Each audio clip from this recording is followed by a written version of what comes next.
मैं यही जानना चाहूंगा, क्योंकि प्रधानमंत्री मोदी की तरफ से आज कहा गया, उन्होंने खुद ट्वीट करके कहा है कि आज से 11 दिन का विशेष अनुष्ठान प्रधानमंत्री मोदी ने शुरू कर दिया है। 22 तारीख में अब गिनती के दिन बच गए, 11 दिन। आपने चूंकि कहा कि ये प्राण प्रतिष्ठा जो हो रहा है वो शास्त्र विरुद्ध है, तो मैं जरा व्याख्या समझना चाहूंगा कि आपके हिसाब से क्या शास्त्र विरुद्ध है। अगर मंदिर अभी निर्माणाधीन है, अभी वो पूरा नहीं बना है, तो वहां पर वास्तु प्रतिष्ठा और मूर्ति की प्रतिष्ठा नहीं हो सकती है। जो मंदिर होता है वो मंदिर जो है असल में भगवान का शरीर होता है। अभी वो शरीर बना ही नहीं और आप प्राण उसमें डालने की बात कर रहे हैं, वो तो पंगु हो जाएगा। लेकिन अब दो शंकराचार्य की तरफ से कल बयान आया जो मेरे हाथ में है, जिसमें उनकी तरफ से संदेश दिया गया कि हमें इस पर कोई एतराज नहीं है। तो क्या शंकराचार्यों में भी अब मतभेद हो गया कि दो शंकराचार्य एक तरफ, दो शंकराचार्य प्राण प्रतिष्ठा के साथ? हमारी जो मूल आपत्ति है वो ये है कि मंदिर के बने के बिना प्रतिष्ठा करना शास्त्र विरुद्ध है। इससे जो लोग उससे मंदिर से जुड़े हुए हैं उनके ऊपर विपत्तियां आ सकती हैं, वहां पर आसुरी वास हो सकता है, जैसा कि पुरी के शंकराचार्य जी महाराज ने कहा है। शास्त्र के नियम के अनुसार उन्होंने भी कहा है कि अगर अर्धनिर्मित मंदिर में प्रतिष्ठा कर दी जाएगी तो देवता नहीं बैठेंगे उस मूर्ति में, उसमें आसुरी तत्व आकर के विराजमान हो जाएंगे और वहां पर जो पूजा चढ़ाई जाएगी उससे आसुरी शक्तियां बलवान हो जाएंगी। तो जब ये बोल रहे हैं और लगातार आपके बयान आ रहे हैं शंकराचार्य जी, तो आरएसएस की तरफ से, मोहन भागवत की तरफ से, बीजेपी की तरफ से, वीएचपी की तरफ से, किसी की तरफ से आपसे कोई संपर्क करने की कोशिश की गई कि शंकराचार्य जी आप इतना एतराज क्यों जता रहे हैं या ऐसी बातें क्यों कर रहे हैं? नहीं मान करके आगे कार्य किया जाएगा, ये सोच करके कि हम सरकार में हैं, सत्ता में हैं, तो फिर देखिए उसका तो जो कुफल होना है वो होना ही है। ये असल में मोदी जी को धोखा दिया है उनकी टीम ने। ये जो चंपत राय नाम का व्यक्ति है और ये जो उसके साथी लोग हैं नृपेंद्र मिश्रा वगैरह, इनका फेलियर है ये कि टाइम पर इन्होंने उसको तैयार नहीं कर दिया। तो अब अपना फेलियर बचाने के लिए अब उनको बरगला रहे हैं कि साहब ये है, साहब ये है। क्यों नहीं समय पे बना दिया जब तुम्हारे पास किसी चीज की कमी मोदी जी ने नहीं होने दिया था। देखिए इस काम में, राम जन्मभूमि में मंदिर बनाने के काम में किसी प्रकार की कमी नहीं थी। ना तो पैसे की कमी थी, ना तो अधिकारों की कमी थी, ना तो विशेषज्ञों की कमी थी, ना मशीनों की कमी थी। जो गृह मंत्री जी हैं हमारे अमित शाह जी, उन्होंने झारखंड में जाकर के वक्तव्य दिया था। उनका वक्तव्य आप खोज करके निकाल सकते हैं कि हमारा जो गुम्बद होगा, जो शिखर होगा मंदिर का, वो आकाश छुएगा। तो आकाश छूने वाला शिखर तो नहीं बन पाया। क्यों नहीं बन पाया?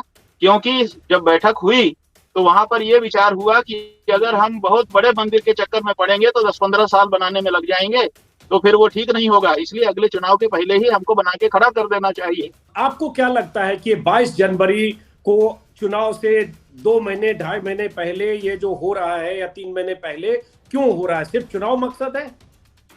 अब इसमें कोई छुपी बात है? आप लोग सब समझ करके भी अनजान बच करके पूछते हैं। ये एकदम साफ है कि ये चुनाव के कारण जल्दी प्रतिष्ठा की जा रही है बिना मंदिर बने। वो कह रहे हैं कि शंकराचार्य अभिमुक्तेश्वरानंद जी तो ऐसे भी मोदी विरोधी हैं, लगातार मोदी के विरोध में रहे।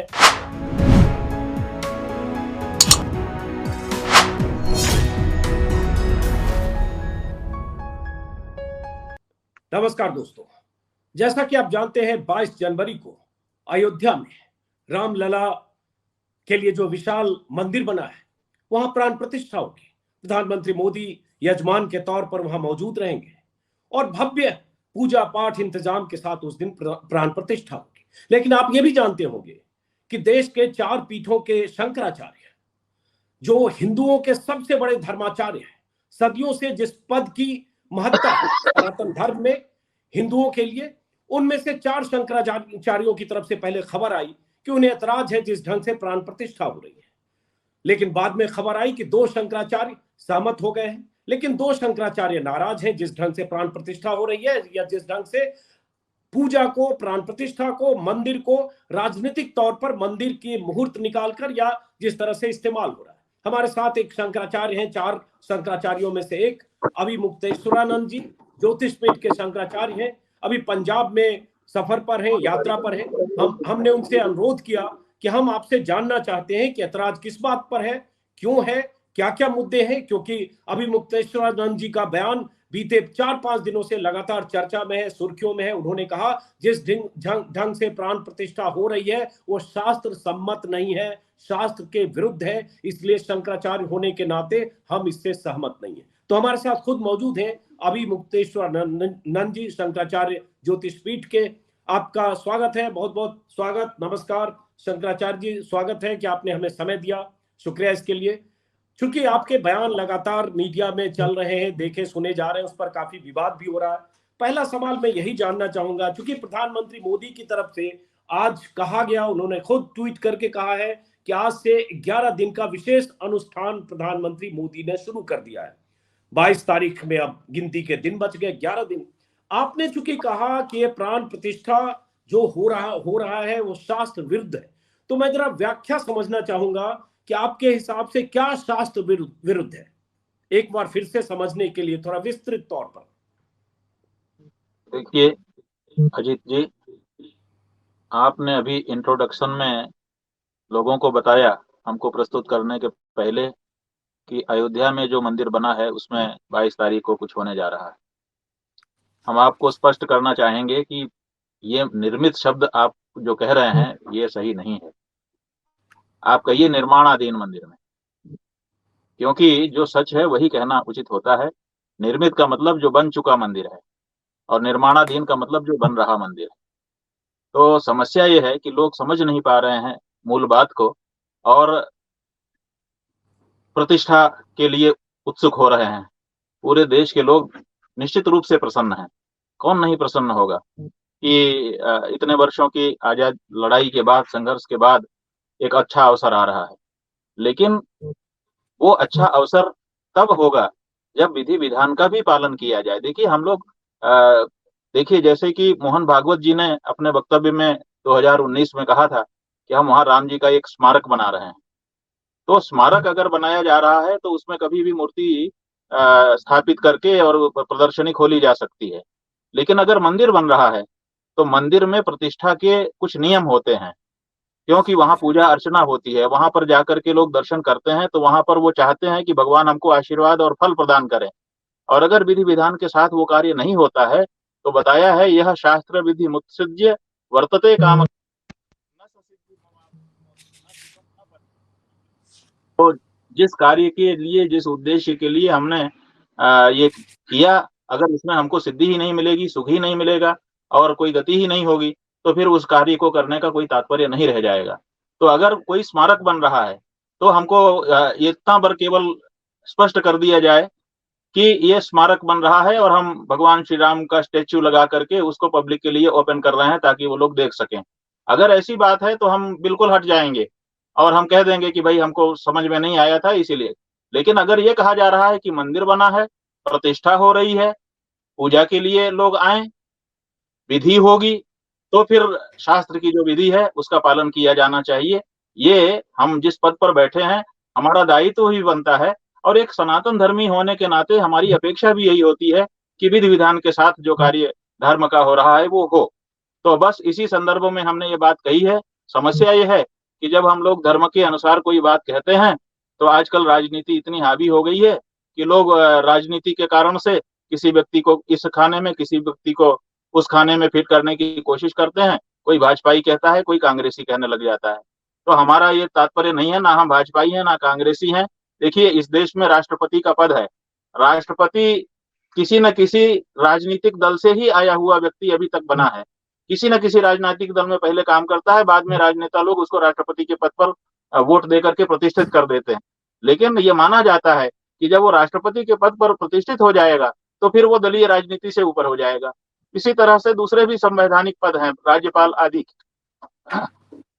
उन पदों पर भी प्रायः राजनीति में काम किए हुए लोग ही, किसी न किसी दल से संबद्ध लोग ही आकर के विराजमान होते हैं। लेकिन जिस दिन से वो विराजमान हो जाते हैं उसी दिन से उनको मान लिया जाता है कि अभी राजनीति से ऊपर हो गए। तो राजनीति में आकंठ डूबा हुआ व्यक्ति जो राजनीति के लिए काम करता है, वो जब संवैधानिक पद पर चुनाव के द्वारा चुने जाकर बैठ जाता है, तब उसको आप मानते हो कि ये दलीय प्रतिबद्धता से ऊपर हो गया। और एक शंकराचार्य जो पूरा जीवन अपना धर्म के लिए लगाए हुए है, जिसने कभी भी राजनीतिक दल में कार्य नहीं किया है, राजनीतिक प्रतिबद्धता उसकी नहीं रही है, उसको आप अचानक राजनीति के खाते में फिट करने की कोशिश करने लग जाते हैं। ये बड़ा आश्चर्य होता है। तो हमारा अच्छा, जो मैं उस मामला पर है शंकराचार्य जी कि उस अगर पहलू मंदिर पर बन रहा है तो शास्त्र नियमों के अनुसार होना चाहिए। शंकराचार्य जी, राजनीतिक पहलू पर, या जो आपने कहा किसी को किसी खांचे में, किसी को किसी खांचे में, आपको भी आज की तारीख में बीजेपी विरोधी, मोदी विरोधी या कांग्रेस के खांचे में फिट करने की कोशिश हो रही है, लेकिन उस पर आगे बात करूंगा। पहले चूंकि बार बार आप कह रहे हैं कि विधि विधान के मुताबिक नहीं हो रहा है, शास्त्र सम्मत नहीं हो रहा है, तो मैं आपसे व्याख्या चाहूंगा दर्शकों के तौर पर। करोड़ों लोग आपको मानते हैं, आप शंकराचार्य हैं और इस पद की गरिमा महत्व है सनातन धर्म के लिए, हिंदू के लिए। क्या शास्त्र सम्मत नहीं हो रहा है और क्या विधि विधान होता तब ये सही होता? जरा इसको विस्तार से समझाएं तो देखिए, समझ में आए। हाँ ठीक है, बहुत विस्तार तो नहीं, लेकिन हम संक्षेप में बताने का प्रयास करते हैं। देखिए, सबसे पहली बात है, हमारे यहाँ 3 चीज का विचार किया जाता है: देश, काल और वस्तु।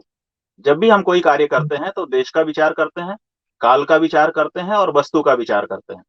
तो देश तो ठीक है, अयोध्या जी है, अयोध्या में राम जी की जन्मभूमि है, वहां हमको कार्य करना है। लेकिन हमको क्या करना है? प्रतिष्ठा करना है।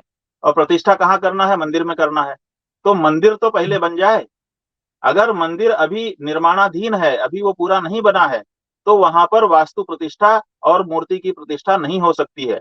और शास्त्रों में इस तरह के अनेक वचन हैं, एक नहीं अनेक। 1-1.5 घंटा लगेगा हमको सब वचन पढ़ के सुनाने में, समझाने में, कि जो मंदिर होता है वो मंदिर जो है असल में भगवान का शरीर होता है, और उसके अंदर जो मूर्ति स्थापित होती है वो भगवान का आत्मा, प्राण होती है। तो ऐसी परिस्थिति में मूर्ति में जो प्राण डाले जाते हैं उससे वो मंदिर जीवंत होता है। तो मंदिर का मतलब है देवता का शरीर। अभी वो शरीर बना ही नहीं और आप प्राण उसमें डालने की बात कर रहे हैं, वो तो पंगु हो जाएगा। और ये भी कहा गया है कि अगर मंदिर के पूरा निर्मित हुए बिना, और यहाँ तक कि जो शिखर होता है वो मंदिर में बताया गया है कि कौन सी चीज मंदिर की पैर है, कौन सी कमर है, कौन सा पेट है, कौन सा उनका वक्षस्थल है, क्या ग्रीवा है और क्या आंखें हैं, क्या नाक है, कौन सा, यहाँ तक कि जो मंदिर के ऊपर जो ध्वजा फहराई जाती है वो भगवान के शरीर का बाल होती है, वो बाल वो उड़ता है। तो ऐसी परिस्थिति में, और जो शिखर होता है वो भगवान का चेहरा होता है। तो ऐसी परिस्थिति में अभी भगवान का जो शरीर है वो बना ही नहीं, और उसके बनने के पहले ही आप उसमें प्रतिष्ठा करने की बात कर रहे हैं, तो ये बिल्कुल शास्त्र विरुद्ध है। किसी भी दशा में इसको स्वीकार नहीं किया जा सकता है। और फिर मुहूर्त होता है प्रतिष्ठा का, तो प्रतिष्ठा का अभी कोई मुहूर्त भी नहीं है। आप देखिए, एक सीधा सा काम करिए, अपने देश में जो धार्मिक हिंदू लोग हैं उनके व्यवहार के लिए सब जगह पर अलग अलग पंचांग पंडित लोग बनाते हैं, और पंचांग में पूरे वर्ष के विवाह के, उपनयन के, गृह प्रवेश के, मूर्ति प्रतिष्ठा के मुहूर्त लिख दिए जाते हैं। आप जितने पंचांग मिले किसी भी दुकान पर आप खरीदवा लीजिए, उसमें सब में सूची रहती है कि इस तिथि को, इस तिथि को, इस तिथि को ये मुहूर्त हैं। किसी में अगर जो तिथि बताई जा रही है उस तिथि का कोई मुहूर्त निकल जाए, पहले से छपा हुआ हो, तो बताइए। तो अगर मुहूर्त था उस दिन और उत्तम मुहूर्त था, इतना उत्तम कि उसी में राम जी की प्रतिष्ठा हो सकती थी, तो पूरे देश के पंचांगकारों ने क्यों नहीं उस दिन को लिखा कि इस दिन प्रतिष्ठा का बहुत उत्तम मुहूर्त है? किसी ने नहीं लिखा है। हमने बहुत सारे पंचांग स्वयं देख लिए और ज्योतिषियों से भी चर्चा की, और फिर हमने गणेश्वर शास्त्री द्रविड़ जी, जो काशी के विद्वान हैं, जिनके द्वारा मुहूर्त दिया गया बताया जाता है, उनका भी इंटरव्यू हमने साक्षात्कार सुना। उन्होंने कहा कि हमको कहा गया था कि जनवरी के महीने में हमको मुहूर्त चाहिए, तो जनवरी के महीने में जो अच्छा समय हमको दिखाई दिया वो हमने बताया है।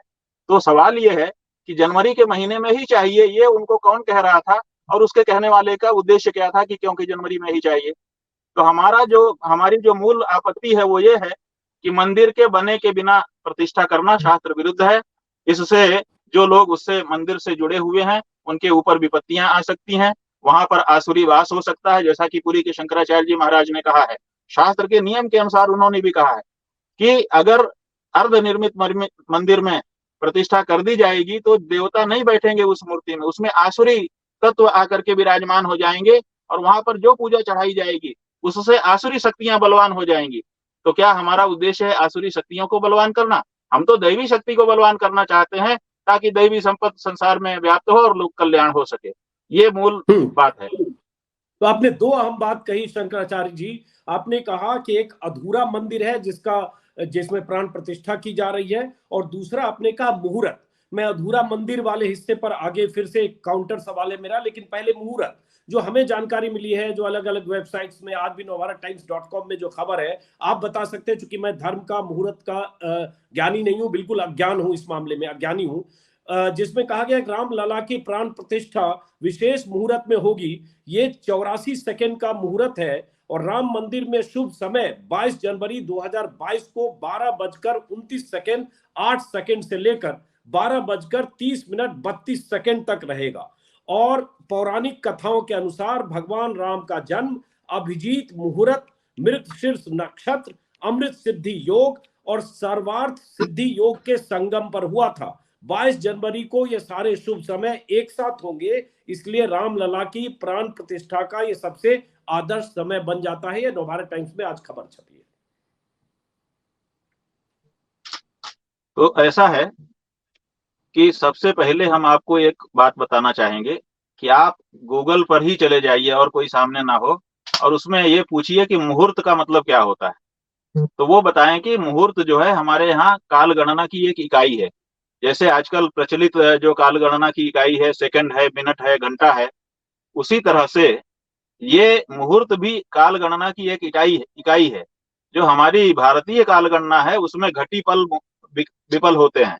तो 2 घटी का एक मुहूर्त होता है, और एक घटी आजकल के परिमाण से 24 मिनट की एक घटी होती है, और 2 घटी का एक मुहूर्त होता है। माने 48 मिनट का समय जो होता है कालखंड, उस कालखंड को मुहूर्त कहा जाता है।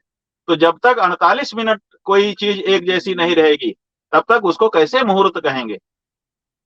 तो मुहूर्त शब्द तो 48 मिनट की एक कालखंड की इकाई है। दूसरी बात यह है कि पहले भी इन्हीं विद्वान ने मुहूर्त बताया था, और उसी में शिलान्यास हुआ था। उस समय भी मुहूर्त के बारे में चर्चा चली थी, और ये कहा गया था, हमारे गुरुजी उस समय धराधाम पर विराजमान थे, वो 2 पीठ के शंकराचार्य थे, बहुत बड़ी वरिष्ठ धर्माचार्य थे। उन्होंने ये कहा था कि ये मुहूर्त सही नहीं है, अनदेखी कर दी गई। प्रधानमंत्री जी ने कहा कि शंकराचार्य जी के कहने से क्या होता है, हम तो इसी में करेंगे, और उन्होंने कर दिया। 5 अगस्त संभवतः वो तिथि थी। जी सही आप करें। देखिए अजित जी कि मुहूर्तों का कितना महत्व होता है। हम इसीलिए सनातन धर्मी मुहूर्त देख करके काम करते हैं, कि मुहूर्त में जब हम काम करते हैं तो दैवी अनुकूलता हमको प्राप्त होती है और हमारा काम समय पर सिद्ध हो जाता है। देखिए, इस काम में, राम जन्मभूमि में मंदिर बनाने के काम में किसी प्रकार की कमी नहीं थी। ना तो पैसे की कमी थी, ना तो अधिकारों की कमी थी, ना तो विशेषज्ञों की कमी थी, ना मशीनों की कमी थी। लार्सन एंड टुब्रो जैसी बड़ी कंपनी, जो विश्व स्तर की कंपनी है, वो ठेका लेकर के बना रही थी। पैसे की कोई कमी नहीं थी, विशेषज्ञता की कोई कमी नहीं थी। और प्रधानमंत्री जी को तीर्थ क्षेत्र को पहले से पता था कि हमको अमुक समय तक बना देना है।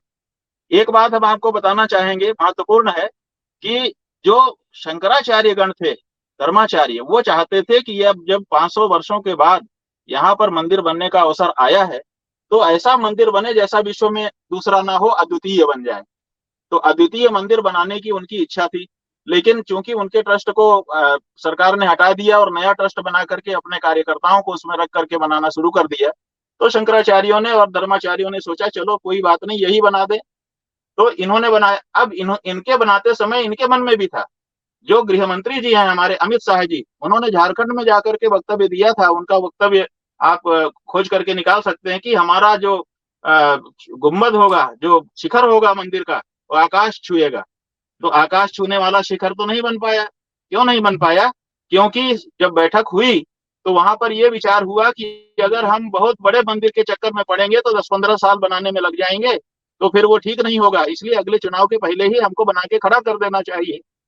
और इसीलिए सोमपुरा के द्वारा जो पत्थर तराशे गए हैं, आधा काम हो ही चुका है, आधा और करके जल्दी से हम लोग इसको खड़ा कर दें, ताकि अगले चुनाव के पहले ये मंदिर बन करके निर्मित हो जाए। तो इनको पहले से पता था कि हमको चुनाव के पहले मंदिर बना करके खड़ा कर देना है। अब देखिए, पैसे की कोई कमी नहीं, विशेषज्ञता की कोई कमी नहीं, उपकरणों की कोई कमी नहीं, किसी चीज की कोई कमी नहीं थी, सब तरफ से समर्थन मिल रहा था। लेकिन मुहूर्त अच्छा ना होने के कारण इनका समय बीत गया और आज चुनाव आकर के खड़ा हो गया, मंदिर नहीं बन पाया, और अधूरे मंदिर में ये लोग करने की इच्छा कर रहे हैं। इसका मतलब है कि मुहूर्त बहुत महत्वपूर्ण होता है, और मुहूर्त में नहीं किया था, इसीलिए समय पर इनका कार्य पूरा नहीं हो पाया, और आज इनको अधूरे मंदिर में फंक्शन करने की जरूरत पड़ गई है, जो कि उचित नहीं है। और अभी भी ये अपनी जिद पर है, मुहूर्त को आदर नहीं दे रहे हैं और शास्त्र विधि को आदर नहीं दे रहे हैं, तो आगे और भी समस्याएं उत्पन्न होने वाली है। हम ये चाहते हैं कि ऐसी समस्याएं उत्पन्न ना हो, ऐसी कोई जल्दी नहीं है, पूरा मंदिर बन जाए, उसके बाद विधि विधान के साथ प्रतिष्ठा करें, जय जयकारा हो, हम लोग खुल करके हृदय आशीर्वाद दें। ऐसी क्या बात है, अच्छा हड़बड़ी क्या है? शंकराचार्य जी, चूंकि आपके पास वक्त है कम है, मेरे पास सवाल ज्यादा है। आपने कहा गूगल, मैंने सर्च किया अभी, अमित शाह ने बोला था कि अयोध्या में आसमान छूने वाला भव्य मंदिर बनेगा, कांग्रेस ने अड़ंगे लगाए। लातेहार में अमित शाह का बयान है 2019 का। अब मेरा एक तो सवाल है 165 फुट ऊंचा आकाश चुंबी होता है क्या? हाँ जब आकाश चुंबने वाला शिखर आप बनाने वाले थे तो फिर इतना छोटा क्यों बना रहे हो? इसीलिए ना कि नहीं जल्दी बन जाए, लेकिन हाँ वो भी वही नहीं वही बन पाया। यही हम वही मैं कहना आपसे चाहते हैं। वही एक आपसे काउंटर सवाल है कि मान लीजिए एक मंजिल बन गई, गर्भगृह बन गया और वहां प्राण प्रतिष्ठा हो जाती है, और जो चंपत राय के बयान देख रहा हूं कि फिर ऊपरी मंजिल पर बाकी मूर्तियां लगेगी, उसमें हनुमान जी की भी, लक्ष्मण जी की भी, शायद सीता जी की भी ऊपर लगनी। अभी तो रामलला की मूर्ति की प्राण प्रतिष्ठा हो रही है, और बाद में शिखर और ध्वजा देर से जब भी बनेगा, जितना भी वक्त लगे, जिसकी भी याद मुझे नहीं पता है, तो क्या वो होना, उससे मंदिर के धर्म सम्मत प्राण प्रतिष्ठा नहीं हो पा रही है, ये आप कह रहे हैं? हाँ और जी, ऐसा बिल्कुल क्या नहीं हो कभी पा रही पहले आप। नहीं हुआ? क्या ऐसा नहीं, कभी पहले नहीं हुआ? ये बताइए, एक मंदिर में कितनी बार प्रतिष्ठा करेंगे आप? एक एक एक एक शरीर में एक ही बार न प्राण डाला जाता है, एक मंदिर में कितनी बार प्राण डालेंगे? तो वो तो रामलला की मूर्ति है, रामलला के लिए मंदिर है। आपने शुरू में स्मारक का जिक्र किया किसी बयान का, मुझे उस बयान का अंदाजा नहीं हो, मंदिर तो कह ही रहे हैं, तो रामलला की मंदिर मूर्ति में प्राण प्रतिष्ठा कर दी गई। तो मैं फिर से उसी को समझना चाह रहा हूं, क्या कभी ऐसा नहीं हुआ कि मंदिर के शिखर तक, मंदिर की ध्वजा जब तक नहीं फहराई, शिखर पूरा नहीं हुआ, ये ऊपर कलश नहीं लगा, तब तक कहीं प्राण प्रतिष्ठा अब तक नहीं हुआ है? आप मुझसे जानकार हैं, आप बता सकते हैं, मुझे इसके बारे में जानकारी देखिए, नहीं। बिल्कुल बिल्कुल हम आपको बताना चाहेंगे कि शास्त्र में ऐसा नियम नहीं है। शास्त्र में ये कहा गया है कि अगर अगर शिखर पर ध्वज फहराए बिना कोई व्यक्ति प्रतिष्ठा कर देता है तो वहां व्यक्तियों का वास हो जाता है। आपको हम तो बहुत है, जो विष्णु हरि शिलालेख है, जो 1992 में जब ढांचा ढहा दिया गया था, तो ढांचा ढहाने के समय में जो वहां पर उथल पुथल हुई, उसी में एक शिलालेख निकला था जो अभी अयोध्या की म्यूजियम में रखा गया है। विष्णु हरि शिलालेख के नाम से उसको जाना गया। उसमें इस बात का वर्णन है, जिसको अयोध्या रिविजिटेड, जो पुस्तक किशोर कुणाल जी ने लिखी है, आचार्य किशोर कुणाल ने, उसमें उन्होंने उस का फोटो भी छापा है और पूरा लिपि भी छापी है। उसके लिए कोर्ट ने एक व्यक्ति को नियुक्त भी किया था जो पुरातत्व के विद्वान थे, कि इसमें जो चीजें लिखी गई हैं उनको आप लिखिए, लिख करके उसका अनुवाद करके हमको प्रस्तुत करिए। उसी में लिखा हुआ है कि जिस राजा ने वो मंदिर बनाया, उसने पहले सोने का शिखर चढ़ाया और तब जाकर के मूर्ति स्थापित की। तो बिना शिखर के मंदिर नहीं हो सकता है और ना उसमें प्रतिष्ठा हो सकती है। एक सवाल और है कि जैसे शुरू में 3 दिन पहले जो आपका बयान आया शंकराचार्य जी, उसमें आपने कहा कि चारों शंकराचार्य नहीं जा रहे, और सबका मानना है, एक मत थे 4 दिन पहले तक, कि प्राण प्रतिष्ठा धर्म सम्मत नहीं हो रहा है। लेकिन अब 2 शंकराचार्य की तरफ से कल बयान आया, जो मेरे हाथ में है, ट्विटर सोशल मीडिया पर। एक श्रृंगेरी मठ के शंकराचार्य की तरफ से प्रशासक का बयान आया, और एक द्वारकाधीश पीठाधीश्वर सदानंद सरस्वती जी की तरफ से बयान आया, जिसमें उनकी तरफ से संदेश दिया गया कि हमें इस पर कोई एतराज नहीं है। तो क्या शंकराचार्यों में भी अब मतभेद हो गया कि 2 शंकराचार्य एक तरफ, 2 शंकराचार्य प्राण प्रतिष्ठा के साथ? देखिए, बात यह है कि ये जो वक्तव्य आए हैं दोनों शंकराचार्यों जी के यहाँ से, ये एक अखबार की कटिंग फैलाई जा रही थी जिसमें 4 शंकराचार्यों के फोटो छापे गए थे, और जो शंकराचार्यों ने वक्तव्य नहीं दिए थे वैसी बातें उसमें लिखी गई थी कि ये कह रहे हैं। एक एक पन्ना किसी अखबार का छापा गया था जिसमें चारों शंकराचार्यों के चित्र छापे गए थे, और उसमें ऐसी बातें कही गई थी जो वो लोग नहीं कह रहे थे। जैसे हमारे ही नाम से उसमें जो वक्तव्य छापा गया था, उसका हमने भी खंडन किया है। आपने अभी 2 का बताया, हमारा भी खंडन इंटरनेट पर है। हमारे ब्रह्मचारी मुकुंदन मोदी दैनिकजागरण.com ने। में खबर छपी थी जिसका जिक्र किया गया है इसमें, श्रृंगेरी हाँ, शंकराचार्य के। तो हमने भी उसका खंडन छापा है, जैसे उन लोगों ने छापा है वैसे हमने भी उसका खंडन छापा है कि ये हमारा वक्तव्य नहीं है। तो उस वक्तव्य के खंडन के लिए ये वक्तव्य जारी किए गए हैं। लेकिन जो द्वारका के शंकराचार्य जी महाराज हैं उनका वक्तव्य आप पढ़िए, उसमें लिखा है कि शास्त्र विधि के अनुसार सब होना चाहिए, और ऐसा ही श्रृंगेरी महाराज जी का है। हम चारों चार जरूर हैं, लेकिन हमारे शास्त्र एक हैं।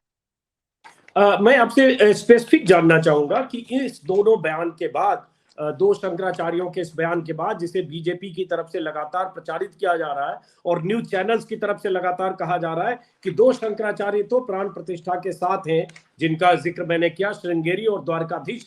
तो मैं जानना चाह रहा हूं, क्या इन दोनों शंकराचार्यों से आपकी बात हुई है इस विज्ञप्ति के बाद कि वो भी असहमत हैं जिस ढंग से प्राण प्रतिष्ठा हो रही है? नहीं, देखिए बात यह है कि अभी हम लोगों की पहले बात हम लोगों की हुई थी, अभी तो हमारी कोई बात नहीं हुई है इधर बीच में। अगर आवश्यकता होगी तो हम लोग आपस में चर्चा करेंगे, लेकिन हम लोगों की जो बात हुई थी वो ये है और सदा से है कि हमारे शास्त्र एक हैं, और शास्त्रों की जो व्याख्या है वो व्याख्या अधीन नहीं है, बहुत स्पष्ट विधि है, जिसको कहते हैं ना स्थापित विधि। ये स्थापित सुस्थापित विधि है कि मंदिर के अधूरे निर्माणाधीन होते हुए प्रतिष्ठा की विधि नहीं करनी चाहिए।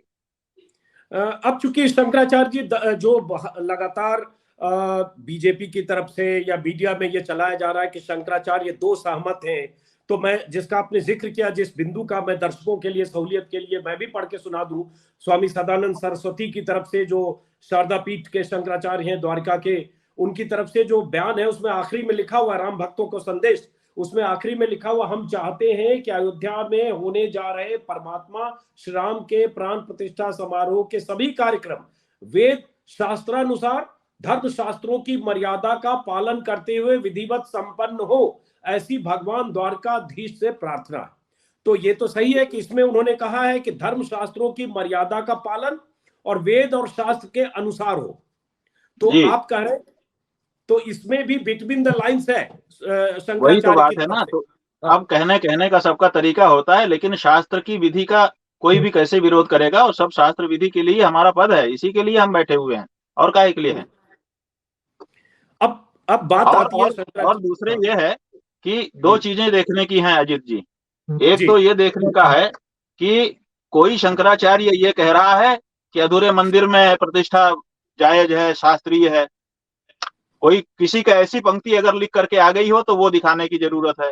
दूसरे, अगर ये प्रतिष्ठा 22 तारीख को होगी, जो भी आयोजन हो रहा है वो होगा, ये तो तय है। तो उस आयोजन में उपस्थित अगर चारों पीठों में से दो रहते हैं तो उसको देखना होगा, तब जाकर के इस बात का निर्णय होगा कि चारों शंकराचार्य में से दो किधर हैं, दो किधर हैं। नहीं, उसका अभी जवाब अभी तो अभी अभी उसका केवल जवाब वक्तव्य देखने मात्र से इसका निर्णय नहीं होता। उसका जवाब तो चंपत राय ने दे दिया था कि रामानंद संप्रदाय का है ये। हाँ, तो रामानंद संप्रदाय का है, तो रामानंद संप्रदाय के जो आचार्य हैं, जगत गुरु रामानंदाचार्य स्वामी राम नरेशाचार्य जी महाराज, श्रीमठ काशी पंचगंगा घाट, जो पहले रामानंदाचार्य शिवरामाचार्य जी, जिनकी अध्यक्षता में श्री राम जन्मभूमि न्यास बनाया गया था, वो श्री राम जन्मभूमि न्यास के जो अध्यक्ष थे शिवरामाचार्य जी महाराज, उनके उत्तराधिकारी, उनके बाद के जगत गुरु रामानंदाचार्य स्वामी राम नरेशाचार्य जी महाराज काशी में है, अभी तक उनको भी आमंत्रित नहीं किया गया है। तो जब रामानंद संप्रदाय का है तो रामानंद संप्रदाय के आचार्य तक को आप आमंत्रित नहीं कर रहे हो, उनसे कोई परामर्श नहीं ले रहे हो, और मीडिया के सामने बड़ी निर्लज्जता से आप कह दे रहे हो कि ये रामानंद संप्रदाय का है। इससे आपकी कौन सी प्रतिष्ठा बढ़ रही है, और श्री राम जन्मभूमि तीर्थ क्षेत्र ट्रस्ट की कौन सी प्रतिष्ठा बढ़ रही है। और आपके इस वक्तव्य से नरेंद्र मोदी जी जो सबको लेकर के चलने की और हिंदू एकता की बात कर रहे हैं, उसका कितना भला हो रहा है, ये तो चंपत राय जी को बताना होगा। बहुत सारे लोग जो बीजेपी समर्थक हैं, मोदी जी के समर्थक हैं, जो प्राण प्रतिष्ठा को सही मान रहे हैं, सनातन और हिंदू के लिए बहुत बड़ा एक मौका मान रहे हैं, वो कह रहे हैं कि शंकराचार्य अभिमुक्तेश्वरानंद जी तो ऐसे भी मोदी विरोधी हैं, लगातार मोदी के विरोध में रहे, तरह तरह के बयान ट्विटर पर, सोशल मीडिया पर, पुराने बयान आपके 2014 के, जब मोदी जी चुनाव लड़ने बनारस गए थे तब के, और उसके बाद के भी लगातार वो बयान लोग वायरल कर रहे हैं कि आप पहले से ही नरेंद्र मोदी को हिंदू धर्म के रक्षक नहीं मान रहे थे, पहले से ही आप खिलाफ थे मंदिर की नींव रखने से लेकर अब तक, इसलिए आपका बयान एक शंकराचार्य के तौर पर कम, मोदी विरोधी शंकराचार्य के तौर पर ज्यादा है? देखिए, हमने जब काशी में मायावती की सरकार उत्तर प्रदेश में थी और उन्होंने तारकेश्वर और रानी भवानी नाम का मंदिर तोड़ा था विस्तारीकरण के नाम पर, तो उनके खिलाफ आंदोलन किया था, उनके खिलाफ भी हमने बहुत तगड़ा वक्तव्य दिया था। उसके बाद अखिलेश यादव के समय में जब गणेश जी की प्रतिमा का अपमान हुआ तो हमने उनके खिलाफ भी मोर्चा खोला था और लड़े थे। क्योंकि हम भगवान के पक्ष में रहते हैं, धर्म के पक्ष में रहते हैं। उसके बाद जब मनमोहन सिंह की सरकार थी कांग्रेस की, तो उसके खिलाफ गंगा जी की अविरल और निर्मल धारा के लिए सबसे बड़ा आंदोलन चलाने वाले हम ही थे। हमारे वक्तव्य वो भी पड़े हुए हैं, वो नहीं निकाले जाएंगे। हमने सबके विरोध में बहुत वक्तव्य दिए थे, मनमोहन सिंह के खिलाफ स्वयं वक्तव्य दिया था।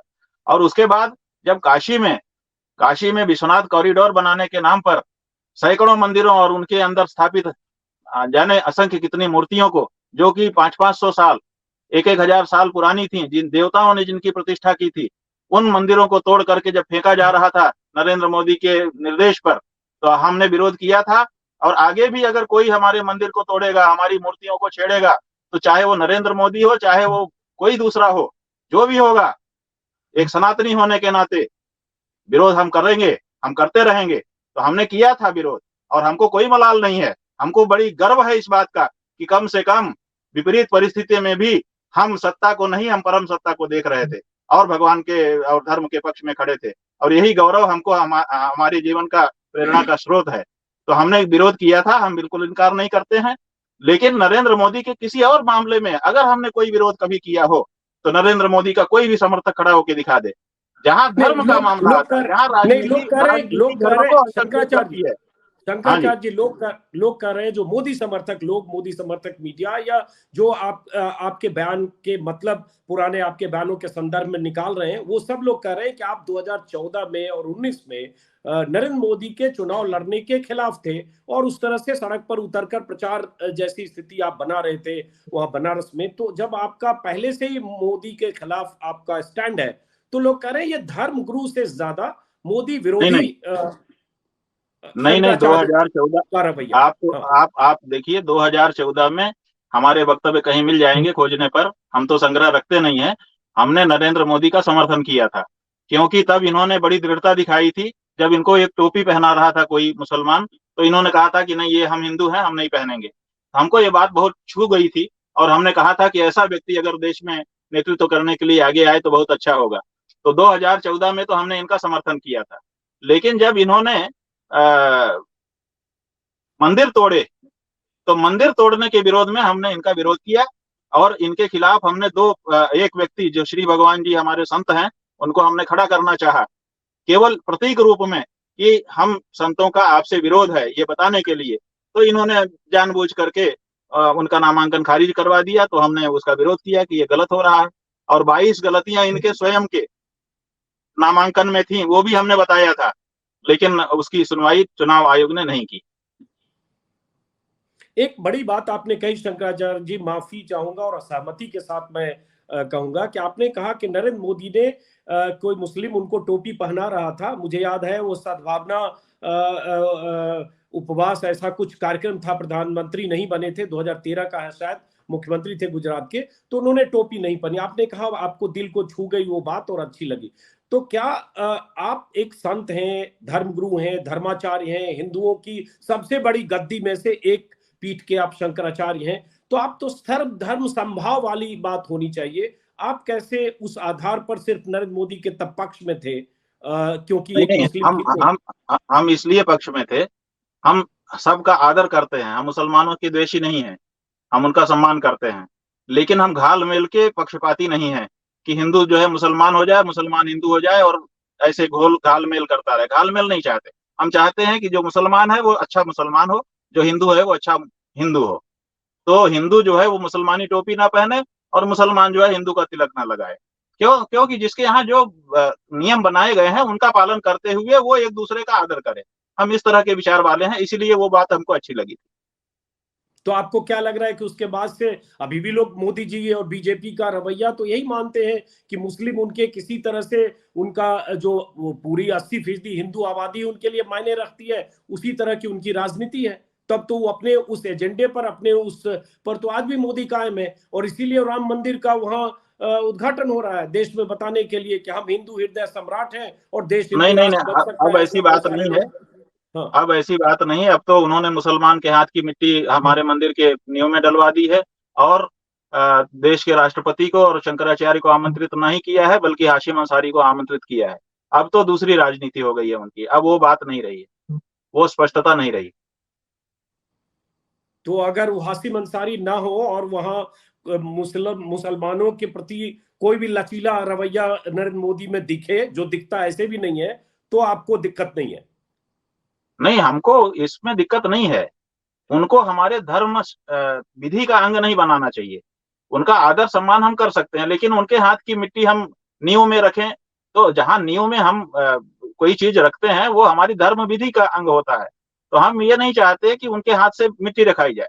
उनका सम्मान हो, जहां उनकी आवश्यकता है वो भी आए, वो भी हमारे देश के अंग हैं, वो हमसे पराये थोड़े हैं।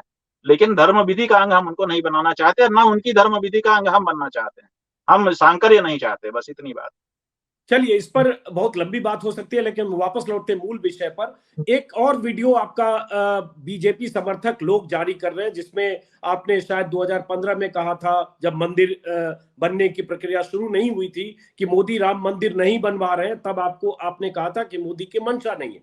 लोग कह रहे हैं कि जब मंदिर बन गया, अब ये उद्घाटन के वक्त शंकराचार्य विरोध कर रहे हैं, तब कहते थे मोदी मंदिर नहीं बनवाना चाहते हैं। तो आखिर विरोध की जड़ में उनके लिए सिर्फ मोदी है?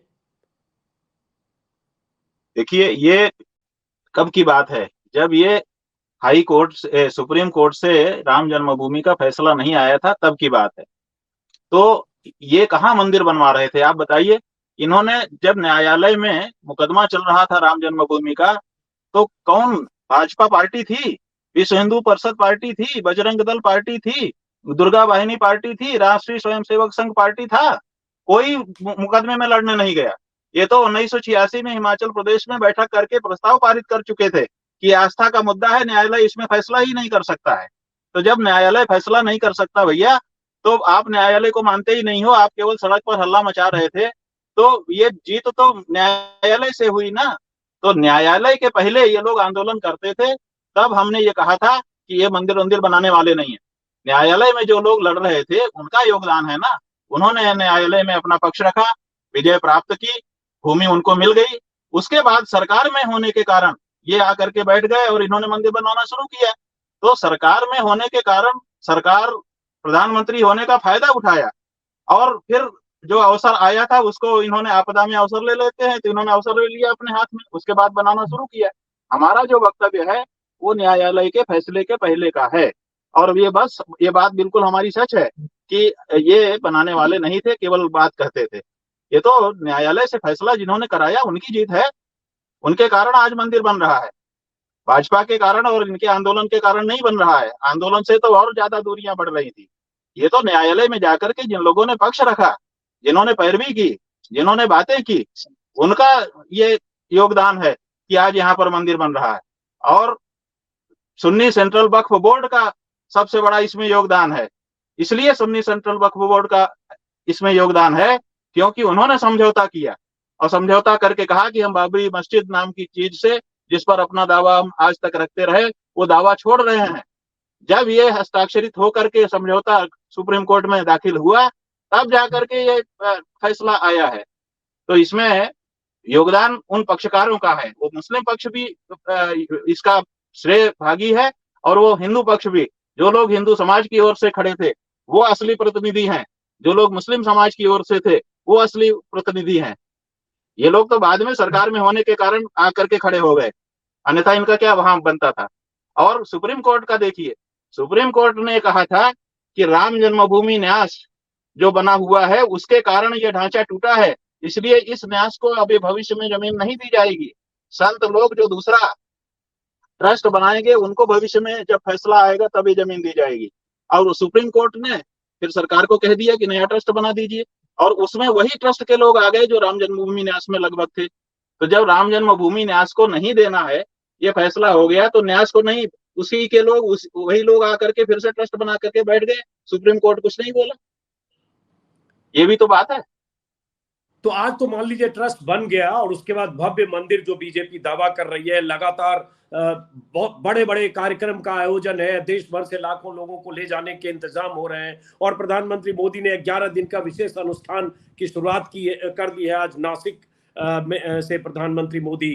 तो प्रधानमंत्री यजमान के तौर पर अगर वहां जा रहे हैं और मुख्य यजमान वही हैं और वो देश के प्रधानमंत्री भी हैं, बहुत सारे लोगों को का कहना है कि अगर आप एक संवैधानिक सत्ता सरकार के मुखिया हैं तो आप यजमान बनकर वहां प्राण प्रतिष्ठा कर रहे, उस पर भी सवाल उठ रहा है।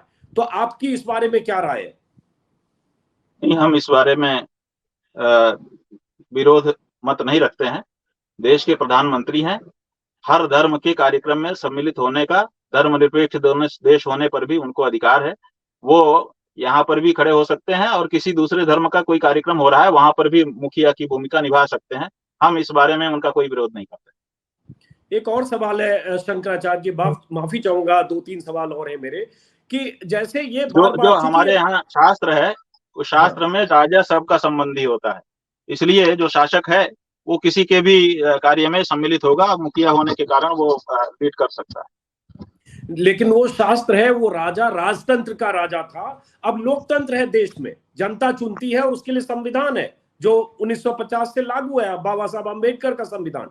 संविधान के हिसाब से संवैधानिक पद पर बैठे या प्रधानमंत्री को किसी एक धर्म के नुमाइंदे के तौर पर या यजमान के तौर पर देखा जा सकता है क्या? ये स्थितियां तो बदली है ना शंकराचार्य जी, राजतंत्र से लोकतंत्र के सफर में। नहीं, राजतंत्र और लोकतंत्र में निश्चित रूप से अंतर है, लेकिन उसी के स्थान पर ये व्यवस्था लागू हुई है, इसलिए स्थानीय तो मानना ही पड़ेगा और स्थानीय मान करके उसमें हम कोई ऐतराज नहीं जताना चाहेंगे।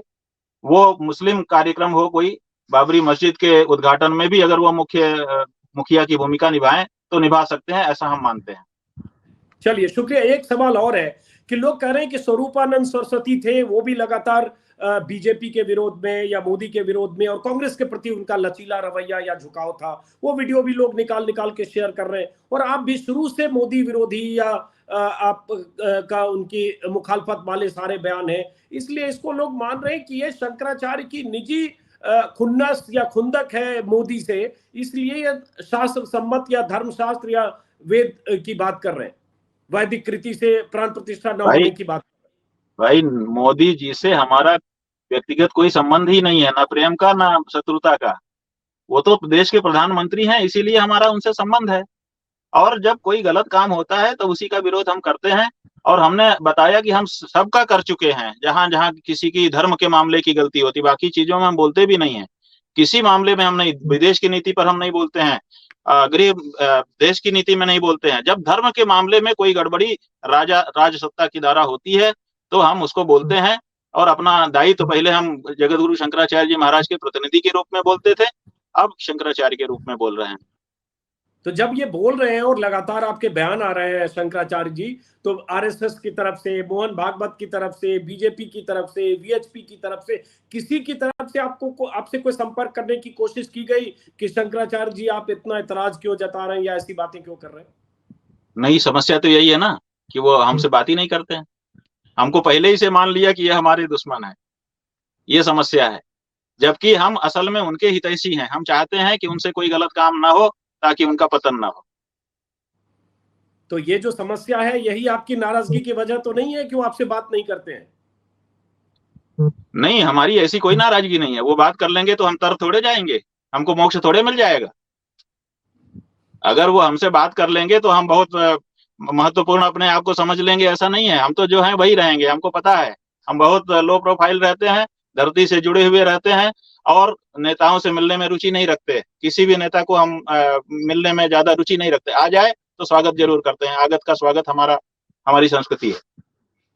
हो सकता है वो अगर बात करने लगे, आपसे आग्रह करें बीएचपी के लोग या नहीं, बात देखिए अजीत जी, बात करेंगे तो क्या होता है कि जब कोई बात करता है तो रास्ता बनता है कि भाई आप जो बात कह रहे हैं, आपकी बात भी हम स्वीकार करते हैं, बात तो है सही है, शास्त्र तो यही कहता है। अब परिस्थिति हमारी ये है, हमारी समस्या ये है, कुछ तो बताएंगे। तो बात करने का मतलब रास्ता पूछेंगे। तो देखिए, जब बातचीत होती है, कितनी बड़ी समस्या हो उसका कोई रास्ता निकलता है, जिसमें शास्त्र भी बचा रह जाए, व्यवहार भी बच जाए। तो ये तो हो सकता है, लेकिन वो कभी बात नहीं करते हैं, इसीलिए कभी रास्ता नहीं निकलता है। हमारे सारे मंदिर तोड़ दिए। कभी अगर बात करते तो हम रास्ता बता सकते थे, लेकिन उन्होंने कभी बात नहीं किया, तोड़ करके फेंक दिया और दिखा दिया कि मैं भी कुछ हूं, तुम क्या होते हो। तो भाई ठीक है, हम कुछ नहीं होते हैं, लेकिन शक्ति जो है वो कभी एक जगह नहीं स्थिर रहती है, वो पारे की तरह होती है, लुढ़कती रहती है। आज तुम्हारे पास है, कल किसी और के पास चली जाएगी। तो जिस समय जिसके पास शक्ति का संतुलन चला जाता है, फिर वो अपने ढंग से करता है। तो हम इसीलिए शांत हो गए कि ठीक है, हमारा भी कोई समय आएगा जब हमारे पास ताकत होगी। आज हम निरीह हैं। देवताओं से हम मनाते हैं कि भाई दैवी शक्ति हमको दो। अभी तक किसी दैवी शक्ति ने हमको उपकृत नहीं किया है। हम बार बार देवताओं से मना रहे हैं कि तुम्हारे ऊपर अन्याय हो रहा है, हम तुम्हारे लिए खड़े हो रहे हैं, हमें दैवी शक्ति प्रदान करो। अभी तक देवता शक्ति हमको नहीं दिए हैं, अभी हमारी कोई कमी होगी, हम और लड़ेंगे। किसी न किसी दिन तो हमारे पास किसी प्रकार की शक्ति आएगी, और जब आएगी तब हम ये सही कर देंगे जो गलतियां हो रही हैं। नहीं, आप जो कह रहे हैं कि बातचीत करने से रास्ता निकलता है शंकराचार्य जी, और कोई गलती होती है या कोई चीज सही दिशा में नहीं हो रही होती है उसका भी रास्ता निकलता है। तो अभी जी बात करते अगर या अभी भी कर ले तो इसका मतलब वो अधूरे मंदिर में जो ऐतराज है प्राण प्रतिष्ठा पर, उसका भी कोई रास्ता निकल सकता है। भाई, उसका रास्ता ये निकल सकता है, माने अभी तो हम एक एक विकल्प बता रहे हैं, अनेक विकल्प हो सकते हैं बात करने पर। कि भाई आपको कोई फंक्शन करना है, आपको माहौल बनाना है, बना लीजिए, लेकिन प्रतिष्ठा मत करिए। आप वहां पर कुछ स्थापित करके उसका सबको एग्जीबिशन लगा दीजिए, उसका उद्घाटन कर लीजिए, कुछ तो निकल ही सकता है। लेकिन धर्म विधि तो धर्म विधि से ही होगी, और अगर उसको नहीं मान करके आगे कार्य किया जाएगा, ये सोच करके कि हम सरकार में है, सत्ता में है, तो फिर देखिए उसका तो जो कुफल होना है वो होना ही है। आखिरी सवाल, आपको क्या लगता है कि 22 जनवरी को चुनाव से 2 महीने 2.5 महीने पहले ये जो हो रहा है, या 3 महीने पहले, क्यों हो रहा है? सिर्फ चुनाव मकसद है? अब इसमें कोई छुपी बात है? आप लोग सब समझ करके भी अनजान बच करके पूछते हैं। ये एकदम साफ है कि ये चुनाव के कारण जल्दी प्रतिष्ठा की जा रही है बिना मंदिर बने। ये असल में मोदी जी को धोखा दिया है उनकी टीम ने। ये जो चंपत राय नाम का व्यक्ति है और ये जो उसके साथी लोग हैं, नृपेंद्र मिश्रा वगैरह, इनका फेल्योर है ये, कि टाइम पर इन्होंने उसको तैयार नहीं कर दिया। तो अब अपना फेलियर बचाने के लिए अब उनको बरगला रहे हैं कि साहब ये है, साहब ये है। क्यों नहीं समय पे बना दिया जब तुम्हारे पास किसी चीज की कमी मोदी जी ने नहीं होने दिया था? तो ये फेल्योर है उनकी टीम का, और उसका फल उनको भुगतना पड़ रहा है। और अगर वो ये जिद करेंगे कि मैं सत्ता में हूं, मैं जो चाहूं सो कर दूंगा, शास्त्र विधि के विपरीत भी जाकर के कर दूंगा, तो उसका फल उनको भोगना पड़ेगा, तय है। नहीं, आपने बहुत आशंका जता दी कि विपत्तियां आ सकती है, बहुत तरह का नुकसान हो सकता है अगर बिना मुहूर्त के या अधूरे मंदिर को इस तरह से प्राण प्रतिष्ठा कर दी गई। तो ये तो एक तरह से आप किसी अंदेशे की आशंका भी जता रहे हैं ना, अगर जी इस तरह जी से जी प्राण बिल्कुल, प्रतिष्ठा हुई। इसीलिए चिंतित हैं हम, और कोई हमारी चिंता का कारण नहीं है कि हमारे प्रधानमंत्री पर, हमारी सरकार पर और हमारे देश के राम भक्तों पर कोई विपत्ति ना आए। यही हमारी चिंता का विषय है। बहुत बहुत शुक्रिया शंकराचार्य जी, आपने इतना वक्त दिया। आप रास्ते में हैं, पंजाब में हैं शायद, आप अभी किस इलाके जी, से कहां से फाजिल्का, जा रहे हैं? फाजिल्का।